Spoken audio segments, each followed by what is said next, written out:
les champs d'action et l'armement de sa police municipale.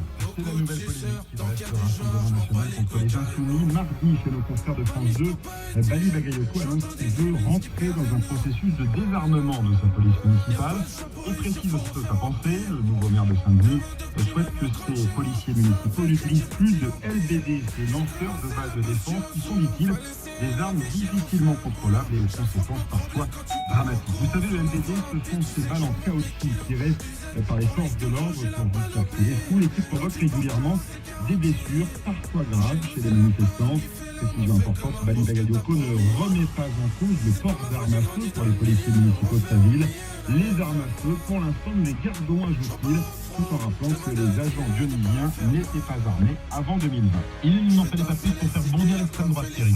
Et la première à dégainer, c'est Marine Le Pen sur le réseau social X. Nos nouvelles municipalités seront ravies d'étudier leur dossier, écrit la patronne des députés du RN, en référence à ces dizaines de policiers municipaux de Saint-Denis qui auraient demandé selon elle leur mutation aussitôt après l'annonce de Bali Bagayoko.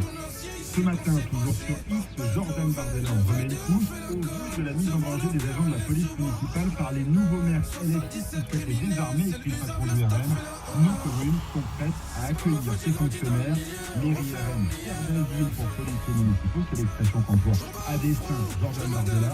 Vous imaginez évidemment que ce message ne peut pas rester sans réponse sur les réseaux sociaux.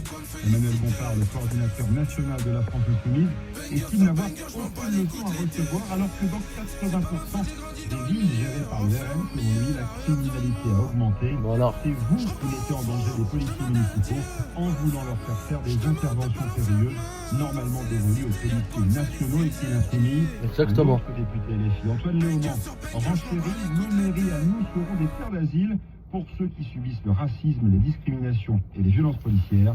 Voilà comment les deux extrêmes alimentent l'un l'autre une nouvelle polémique à peine sortie de la bataille des municipales. Pierrick Bonneau, service politique de France. Le LBD 40 en question, il a crevé, il me semble, 33 œufs durant le mouvement des Gilets jaunes. Ça a la puissance d'un coup de poing de Mike Tyson. Le LBD 40, c'est une arme de guerre, une arme létale. Comme l'avait dit le célèbre criminologue Alain Brouwer, avant c'était le flashball. Le LBD 40, ils ont fait la taille de la balle en caoutchouc, de la taille d'un œil, pour crever les yeux, justement. Donc la mairie de Saint-Denis a bien raison. Voilà, ciao la famille.